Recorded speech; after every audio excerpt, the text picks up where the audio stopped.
안녕하십니까. 자, 지난번까지 근로기준법 제60조 연차 유급 휴가에 대해 설명드렸죠. 오늘은 연차 유급 휴가 사용 촉진 근로기준법 제61조에 대해서 설명드리겠습니다.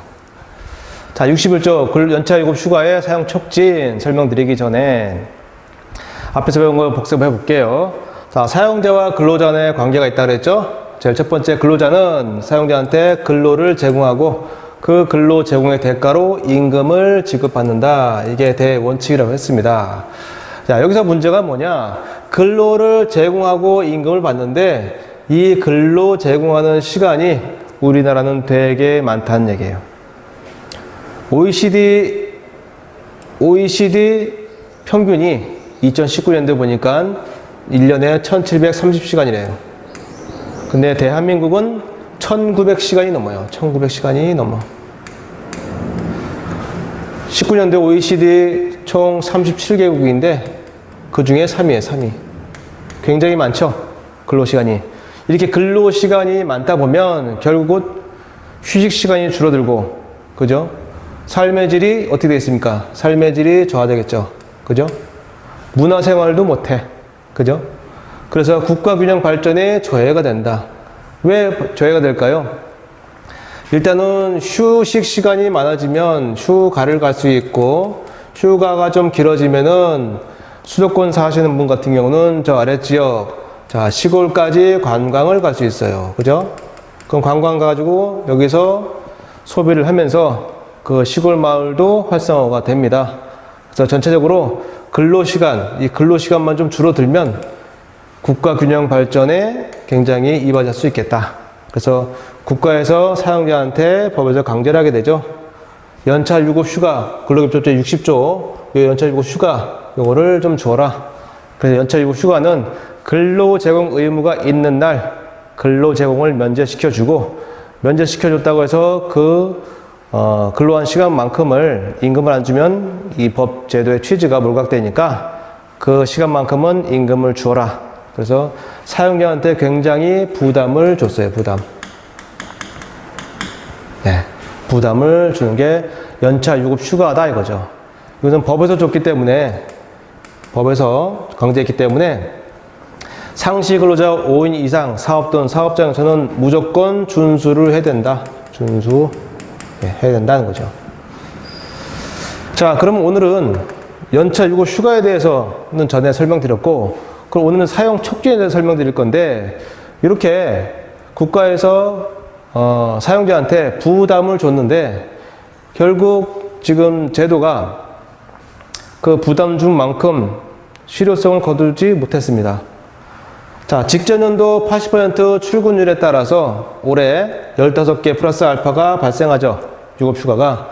그 15개 중에서 5일을 사용했다고 하면은 어떻게 돼요? 휴가 사용과 함께 수당이 지급돼서 자기가 받던 월급 그대로 받게 되죠. 그죠?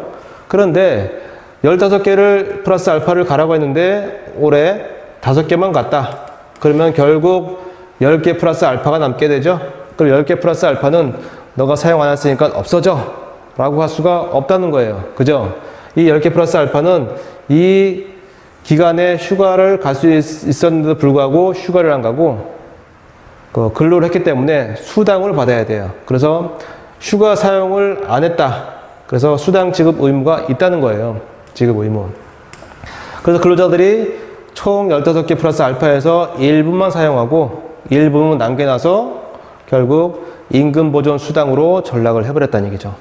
그럼 국가에서 바라는 근로자가 이렇게 휴가를 많이 가서 국가 균형 발전에 이바지해야 되는데 그렇지 않고 자꾸 임금을 받으려고 한다. 그러면 이 제도의 취지가 굉장히 취지가 다른 방향으로 가는 거죠. 그래서 안 되겠다. 근로기준법 61조에 연차 유급 휴가 가는 건 좋은데 좀 다 쓸 수 있게끔 촉진을 해보자. 사용 촉진. 그래서 사용 촉진 제도가 그렇게 나왔어요. 그래서 연차 유급 휴가 사용 촉진은 뒤에서 나오지만 아래에 있는 요건, 사용 촉진 절차와 방법을 61조에 나오는 준수만 다 한다면 이렇게 80% 출근, 15일 플러스 알파가 남았고 나머지 10일이 남았다 하더라도 요것만 잘 절차만 준수해준다면 요거는 없어진다 이거죠. 그러면 누구한테 줄여야겠습니까? 네, 사용자 부담이 좀 줄어들겠죠. 그러면 근로자 입장에서 이거 없어지니까 요때 휴가를 전부 다 사용하자. 그러면 국가에서 바라는 대로 이렇게 삶의 질도 올라갈 뿐더러 국가 균형 발전에도 이바지할 수 있겠다. 그런 내용입니다. 자, 그러면 연차 휴가 사용 촉진 이 법 조항을 들어가기 전에 일단 대략적인 건 먼저 살펴봐야만 돼요. 법 조항 하나하나 읽다 보면은 어떤 내용인지 좀 헷갈리거든요. 그래서 들어가기 전에 이 세 가지에 대해서 간단하게 설명을 먼저 듣고 법정 읽으면 좀 이해가 좀 빠를 것 같아서 이렇게 한번 준비해 봤습니다. 자, 요 세 가지 큰 틀을 놓고 한번 볼게요. 촉진 방법, 촉진 절차, 근로기한별 촉진 시기, 방법, 절차, 시기 요 세 가지 정도만 잘 준수한다면 사용자는 근로자가 사용하지 않는 휴가에 대해서 수당 지급 의무가 없어진다. 자, 촉진 방법 볼게요. 근로자 별로 미사용 휴가 일수를 안내해줘라. 그리고 휴가 시기 지정, 휴가 시기를 언제 할 건지 지정을 해달라. 여기서 서면 통보를 해줘야 한다. 어떤 얘기냐면, 우리가 올해 이제 연차 휴가 갈 수 있는 이제 권리가 주어지죠. 그죠? 그런데 그 권리는, 사용자가 빨리 재촉한다고 되는 게 아니에요. 내가 언제든지 가고 싶을 때 사용자한테 청구를 하고 사용자는 그 시기에 휴가를 보내주게 돼 있단 말이에요. 그래서 내가 자율적으로 휴가를 사용하는데 이제 내가 올해 휴가를 사용하는 그 기간을 한 명 하나하나 카운팅하는 근로자도 있겠지만 대부분 카운팅하지 않기 때문에 내가 올해 며칠 썼는지 다 알 수가 없어요. 그래서 사용자 근로자한테 귀찮지만 근로자 별로다가 미사용 휴가 일수, 네가 지금까지 얼마 썼는데 앞으로 얼마가 남았어, 빨리 쓰도록 해 하고서 그 안내를 근로자 별로 해주라는 얘기예요. 반대로 얘기하면은 근로자가 한 1000명 되는데 그 1000명 되는 근로자한테 다 해주기 귀찮으니까 게시판에다가 근로자 여러분 올해 휴가 며칠 남았습니다. 여러분 쓰지 않은 거 빨리 사용하세요. 이렇게 하는 건 된다 안 된다? 안 된다는 얘기예요. 왜? 근로자별로 내가 휴가를 얼마 썼는지 잘 몰라요. 그래서 귀찮지만 사용된 근로자한테 근로자 별로다가 미사용 휴가 일수를 반드시 안내를 해줘라. 구두상으로 안내해주면 어떻게 될까요? 나중에 증거가 안 남겠죠. 그래서 반드시 서면으로다가 통보해주라는 얘기죠. 서면으로. 이렇게 촉진 방법은 근로자별로 휴가 미사용 일수를 알려주고 또 서면으로 통보해주면 효력이 있다. 자, 두 번째, 촉진 절차가 이렇게 있습니다. 밑에 촉진 시기하고 이제 같이 연동이 되는데요. 자, 첫 번째는 일정 기간 자율적으로 사용하게끔 만들고 그 일정 기간이 지나면 그때 이제 첫 번째로다가 사용 기간, 언제 사용할래? 나한테 얘기해줘. 하고서 촉진을 하게 된다는 얘기죠. 그러면 사용자 근로자한테 촉진하면 근로자는 사용자한테 알겠습니다. 언제 가겠습니다. 하고서 휴가 시기를 자기가 작성해가지고 그 사용자한테 이제 제출하죠. 그러면 제출하면은 남은 휴가 일수를 다 제출하면 좋지만 그 중에는 게을러갖고 제출 안 하는 근로자도 있겠고 또 앞으로 휴가를 언제 갈지 남은 휴가 일수에 대해서 다 계획이 없기 때문에 일부만 제출하는 근로자도 있겠죠. 그래서 아예 통보를 근로자 사용자한테 안 하든지 아니면 그 남은 그 근로일수 중에서 그 휴가일수 중에서 일부만 했다면 귀찮지만 사용자는 근로자한테 두 번째로 한 번 더 촉진을 해줘라. 그때 촉진은 달라요. 첫 번째는 네가 언제 휴가 갈 거야 나한테 알려줘 했는데 요때도 2차 때도 네가 언제 갈 거야 빨리 알려줘. 왜 아직 며칠 동안 왜 안 가려고 그래? 빨리 왜 계획서 안 내? 이렇게 또 하게 되면 계속 해줘야 되죠. 그래서 두 번째는 근로자한테 어떤 기회를 주는 게 아니고 사용자가 강제로다가 너 언제 가. 내가 언제 갈지 나한테 알려달라고 기회를 줬지. 너는 그 기회를 잃어버렸어. 두 번째는 내가 언제 가라고 지정할게. 그때 가도록 해. 이렇게까지 촉진 절차를 잘 준수한다 이거죠. 이렇게 되면 어떻게 된다? 네, 휴가 기간이 끝나서 미사용 휴가 일수가 남더라도 사용자는 근로자한테 임금 지급 의무가 사라진다. 자, 세 번째, 근로기간별로다가 촉진 시기가 다르다는 얘기예요. 거기에는 1년간과 1년 미만 두 개로 구분이 되겠습니다. 자, 또 말씀드리지만 일정 기간 자율적으로 사용해라 이렇게 돼 있죠. 자, 자율 해놓고 6M이라고 썼어요. 6M이 뭘까요? 일단은 휴가가 이제 시작돼요. 되고 요 시작부터 6개월까지 먼스죠. 6개월까지는 자율적으로 근로자가 알아서 쓰게끔 놔둬야 돼. 지금부터 휴가가 이제 시작됐다고 해서 촉진한다고 사용자가 근로자한테 빨리 가! 휴가에서 빨리 제출해! 이렇게 하게 되면은 근로자는 굉장히 부담을 느끼죠. 그래서 일정 기간, 휴가 기간은 1년간인데 그 중에 반년 정도는 근로자가 자율적으로 쓸 수 있도록 기다려준다 이거죠. 이제 만약에 기다렸는데 이 근로자가 15일이면 12월치 다 썼다. 그러면은 일자 촉진할 게 없죠. 다 썼으니까. 근데 이것 중에서 일부만 썼다 이거죠. 예를 중에서 15일이 주어졌는데 그 중에 6개월 동안에 5일을 사용했다 이거 5일. 그럼 나머지 10일 정도가 남아있겠죠. 10일.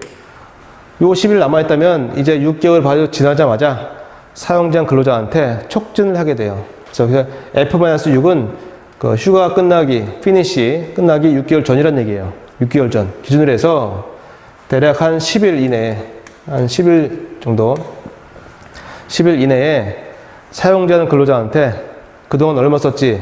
남은 휴가 수 이거야. 휴가 언제 쓸 거야? 나한테 빨리 알려줘. 하고서 촉진을 한다. 촉진할 때 어떻게 한다? 근로자별로 미사용 휴가 일수를 다 안내하고 서면으로 촉진한다는 얘기죠. 그죠? 해준단 말이에요. 그랬는데 그러면 근로자가 사용자한테 알겠습니다 하고서 10일에 대해서 언제 갈 거다 하고 다 통보해주면 돼요. 그죠? 근데 그 중에는 게을러갖고 통보를 안 하는 근로자도 있고 또 어떤 근로자는 10일 전부 다 지금 휴가 제출하기가 힘들어요. 그래서 대략 한 7일 정도만 제출하고 3일은 남기는 근로자가 있을 거야 아마. 미통보는 이제 10일이고 이런 근로자. 그러면 어쨌든 10일이든 7통보면 3일 남죠. 그럼 요거에 대해서는 근로자가 사용자한테 통보 안 했기 때문에 사용자는 한 번 더 기다려줘야 돼. 그죠? 기다려주는데 그냥 기다리지 말고 요번에는 두 번째 촉진을 해줘야 돼요. 두 번째는 그 휴가 끝나기 2달 전까지, 2개월 전까지 요번에는 사용자가 근로자한테 강제로다가 지정해준다는 얘기예요. 첫 번째는 자율적으로 쓰게 해주고, 자, 두 번째는 1차 촉진 때는 이제 휴가 언제 남았으니까, 얼마 남았으니까 나한테 언제 갈지 알려줘. 근데 알려주지 않거나 아니면 일부만 알려주면 2차 때는 어떻게 한다? 이제는 사용자 근로자한테 네가 안 알려줬지? 내가 언제 가라고 지정을 할게. 그때 가. 이렇게까지 해줘야만 정확한 사용 촉진이다 이거죠. 요거는 1년간에 해당되는 거고, 자, 1년 미만은 두 개로 나눠져요. 첫 번째는 이제 9일분, 입사하고서 9개월 정도 계속 개근하면 9일분이 생기는데, 그 9일분과 그 다음에 9일분이 지나서 또 2달분, 이렇게 구분이 됩니다. 똑같아요. 자율적으로 또 일정 기간 사용하게 합니다. 요거는 9일분이니까 9개월 동안 자율적으로 사용하겠죠. 하고, 또 9개월이 지나면 바로 1차 촉진, 요것처럼 촉진을 했는데 그때는 끝나기 3개월 전까지 1차 촉진을 한다. 또 마찬가지로 그 남은 일수에 대해서 통보하지 않거나 아니면 일부만 통보했으면 다시 한번 2차 촉진 때 휴가 끝나기 1개월 전까지 이제 사용자 근로자한테 휴가 시기를 강제로 지정하게 된다. 자, 두 번째는 이제 이틀분이 남겠죠. 이틀분은 이것도 마찬가지로 한 달 정도는 자유롭게 놔뒀다가 이제 2달째 되면 2달이 끝나면 어떻게 된다? 1차 촉진을 요것처럼 똑같이 해준다 이거죠. 너 언제 휴가 갈 거야? 이틀 남았어. 그 중에 하루 썼지? 아니면 안 썼지? 이틀 언제 갈 거야? 나한테 통보해줘. 그런데 위에처럼 아예 통보하지 않든지 아니면 일부만 통보하든지 그러면 또 남겠죠? 그 남은 거에 대해서는 이제 사용자 근로자한테 강제로다가 너 언제 가. 내가 지정해 줄게. 이렇게 해서 1년간과 1년 미만 이 자율적으로 사용하고 1차 촉진하고 1차 촉진했는데 그 중에 통보, 미통보 또는 일부 통보했으면 바로 2차 촉진 여기까지 하게 되면 여기에 있는 연차 휴가 사용 촉진을 완벽하게 했기 때문에 사용자는 임금 지급 의무가 발생하지 않는다는 거죠. 그죠? 요 자세한 내용은 다음에 근로기준법 제61조 여기에 대해서 같이 한번 읽으면서 해석을 해보고요. 또 근로자별 사용 촉진 사례를 같이 한번 보도록 하겠습니다. 자, 오늘은 연차 유급휴가 사용 촉진에 대해서 알아봤고요. 다음번에는 그 법령 하나하나 읽어가면서 해석을 하고 또 사례를 같이 보도록 하겠습니다. 오늘도 수고 많이 했습니다. 감사합니다.